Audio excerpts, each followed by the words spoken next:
Hi అండి, అందరు ఎట్లున్నారు? ఇవాళ అయితే చేపల పులుసు చేస్తున్నా. చూడుర్రి, ఉల్లిగడ్డలు అయితే కోసిన, చేపలు అయితే ఫస్ట్ కడిగి పెట్టిన, ఉల్లిగడ్డలు కోసిన, పొయ్యి మీద వేసిన, అవి అయితే ఉడికించిన. ఇక మసాలా అయితే ఫస్ట్ చేపలకు కడిగి పెట్టి, పులుసులు అయితే మంచిగా చేపలు ఏగనికి అయితే ఉంటుంది కదా అని మసాలా అంతా కలిపి పెట్టిన. ఇక ఉల్లిగడ్డ పేస్ట్ పెట్టిన, పొయ్యి మీద వేసిన. చూడుర్రి, ఇక ఉల్లిగడ్డ పేస్ట్ వేసిన, ఉడికించిన దాన్ని కూడా అల్లిగడ్డ, పసుపు, కారం, ఉప్పు అన్నీ వేసుకున్నా.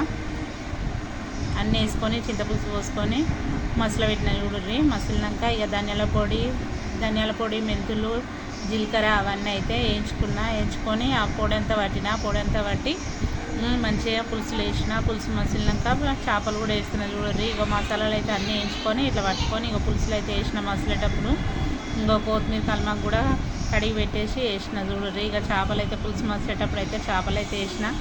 వెరైటీగా ఉంటుందని ఇట్లయితే నేను చేసిన. చూడుర్రి, నచ్చితే మాత్రం ఖచ్చితంగా వేసుకోండి. మురకశీల స్పెషల్ అని రవ్వలు తీసుకొచ్చిండు మా ఆయన. తీసుకొచ్చినందుకు చేపల పులుసు చేసిన, కొన్ని అయితే చేపల ఫ్రై చేసిన. చేపల ఫ్రై అయితే పెట్టిన. చూడుర్రి.